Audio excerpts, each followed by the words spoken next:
দর্শক সকলকে স্বাগত জানাচ্ছি আমার ফেসবুক পেজে। আজ আমি এমন একটি ব্যতিক্রম জায়গায় এসেছি যেটি হচ্ছে একটি চায়ের দোকান, এবং এই চায়ের দোকানটি করছেন একজন নারী। সড়কের ধারে এমনভাবে চা বিক্রি করছেন অনন্যা। আজকে আপনাদেরকে জানাবো যে অনন্যা কিভাবে চায়ের ব্যবসা শুরু করেছেন এবং চায়ের ব্যবসা শুরু করে তিনি কিভাবে সফল হয়েছেন। আপনাদেরকে একটু যদি আমি দেখানোর চেষ্টা করি, এটি হচ্ছে অনন্যার দোকান, যেটি রংপুর নগরীর সুরভিদ্বন রয়েছে সেটির একদম অপোজিটে তার কিন্তু দোকান। এবং এখানে এসে আমরা যেমনটি লক্ষ্য করেছি যে এই দোকানকে কেন্দ্র করে আসলে উনি সন্ধ্যার পরে কিন্তু দোকানটি খোলেন। সন্ধ্যার পর থেকে একদম রাত অবধি এখানে কিন্তু প্রচণ্ড মানুষের উপচে পড়া ভিড় থাকে, এবং তিনিই প্রথম রংপুরে ব্যতিক্রম ধরনী যে একটি চা, রসগোল্লা চা, সেটি কিন্তু নিয়ে এসেছেন। আর এই রসগোল্লা চায়ের প্রেমে পড়ে রংপুরের যে সাধারণ মানুষ রয়েছে তারা কিন্তু ছুটে আসছেন অনন্যার এই দোকানে চা খেতে। আমরা আজকে অনন্যার সঙ্গে কথা বলবো, যিনি এই অনন্যাস কিচেন অ্যান্ড টি ল্যাবের স্বত্বাধিকারী। আমরা একটু অনন্যার সঙ্গে কথা বলতে চাই। কেমন আছেন আপনি? জি ভালো আছি, আপনি কেমন আছেন? হ্যাঁ, ভালো আছি। আপনি তো একজন নারী উদ্যোক্তা, কিভাবে এই ব্যবসাটি শুরু করলেন আমরা একটু আপনার কাছে জানতে চাই। আসলে ছোটবেলা থেকে কিছু করতে চেয়েছিলাম, সেই ধারাবাহিকতায় আর আমার হাজব্যান্ডের সাপোর্ট ছিল, সেই থেকেই আসলে শুরু করা। নিজে কিছু করব, নারী হয়েছির জন্য যে কিছু করতে পারবো না এমন তো না, তাই না? তো মনে হচ্ছিল যে নিজে কিছু করব, সেই থেকে এটা করা। আচ্ছা, আপনি তো চায়ের ব্যবসা শুরু করেছেন, একজন নারী এভাবে রাস্তার ধারে চা বিক্রি করছে, এটি আসলে সমাজের চোখে একটু ব্যতিক্রম ছিল। আপনার কাছে এই বিষয়টা নিয়ে কখনো কোনো প্রতিবন্ধকতা সৃষ্টি করেছে কিনা? আসলে প্রতিবন্ধকতা তো আসেই, তাই না? তো সেগুলো অতিক্রম করতে হবে। নিজেকে স্বাবলম্বী করতে গেলে অনেক বাধা আসবে, বাধার সম্মুখীন হতে হবে, কিন্তু সেটাকে যদি আমি ওভারকাম করতে পারি দেন আমি আমার গন্তব্যে পৌঁছাতে পারবো। কি মনে করে এই ব্যবসাটি চালু করলেন? আসলে নিজেই কিছু করব, নিজেই উদ্যোক্তা হব, সেই আশায়। আচ্ছা, আমরা দেখেছি আপনি রংপুর শহরে বেশ কিছু মাস ধরে ব্যবসা করে আসছেন। এই ব্যবসায় আপনি কেমন সফলতা লাভ করতে পেরেছেন?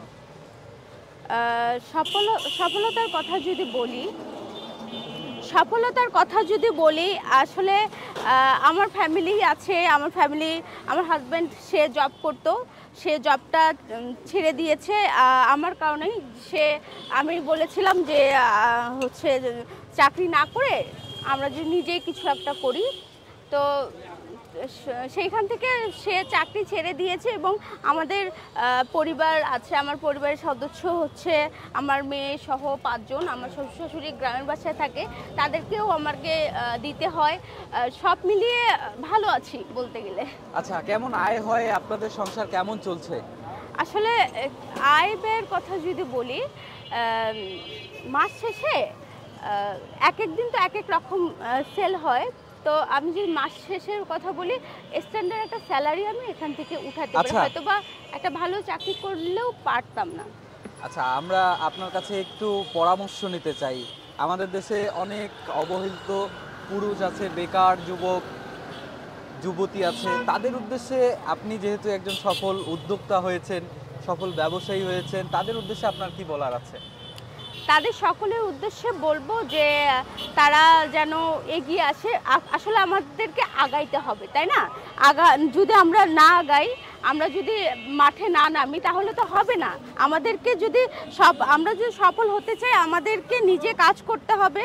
কাজ করার মাধ্যমে আমাদের সফলতাকে এগিয়ে আনতে হবে।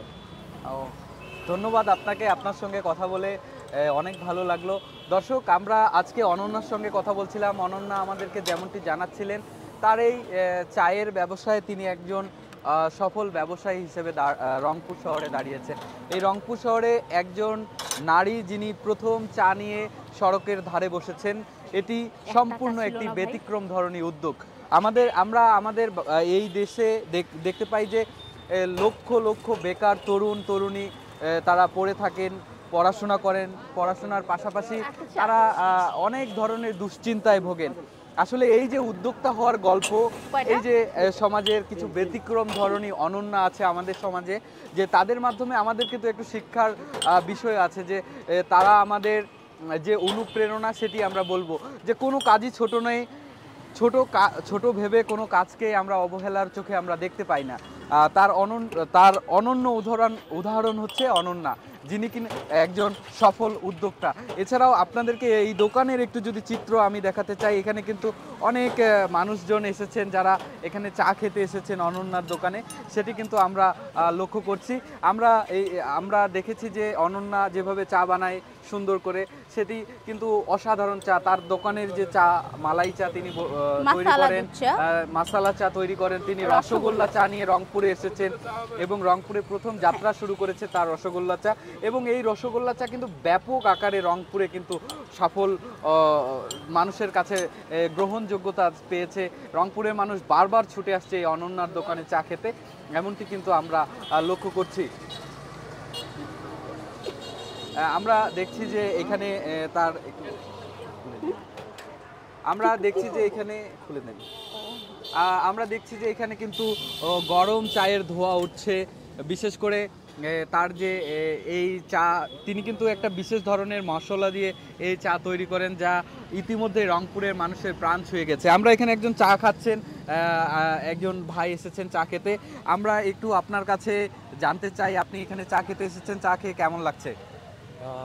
জি আলহামদুলিল্লাহ, আমি এদিক দিয়েই যাচ্ছিলাম, তো হঠাৎ করে এই চায়ের দোকানটা, অনন্যাপুর চায়ের দোকানটা দেখে আমার খুব ভালো লাগলো।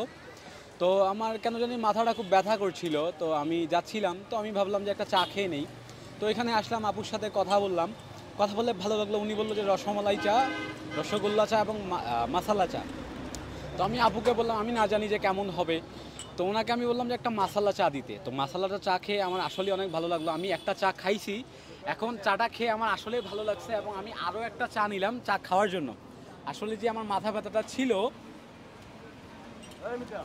এই মাথা ব্যথাটা চা খেয়ে কেটে গেছে। আমি আপুকে অসংখ্য ধন্যবাদ জানাবো যে আমরা ছেলে হয়েও যে আমরা অনেক অনেক কাজগুলো যেগুলো দেখি যে এটা করা ঠিক হবে কিনা, এটা করা ঠিক কিনা, এটা ছোট, মানুষ কি বলবে, কে কি ভাবলো, আসলে এসব দূরে সরিয়ে যারা কাজ করছে, যারা কাজের দিকে অগ্রসর হচ্ছে, তারা আসলেই সাফল্য অর্জন করবে। যেমন আমাদের এখানে রংপুরে অনন্যা আপু, আমরা কখনো ভাবতেও পারি নাই যে রংপুরে এত সুন্দর একটা চায়ের দোকান অনন্যা আপুর মতো মেয়ে কেউ খুলবে।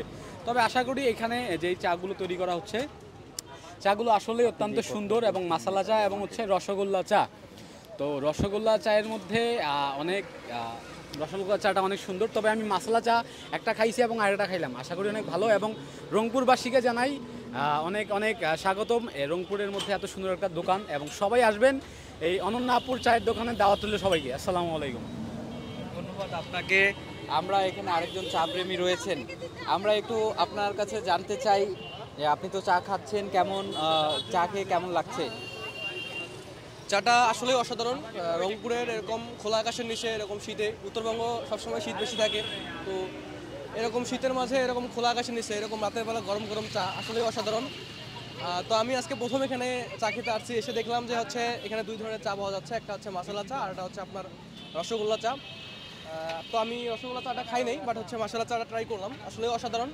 আসলে এটা আসলে রংপুরের যে তরুণরা আছে তাদের জন্য এক ধরনের অনুপ্রেরণা, কারণ এখান থেকে অনেক কিছু আমরা শিখতে পারতেছি যে নতুনরা কীভাবে উদ্যোক্তা হতে পারবে, কীভাবে আমাদের বেকারত্ব দূরীকরণ হবে। এবার আমরা নিজেদের থেকে যদি ভালো কিছু করি তাহলে হচ্ছে এটা আমাদের জন্যই মঙ্গল বয়ে নিয়ে আসবে।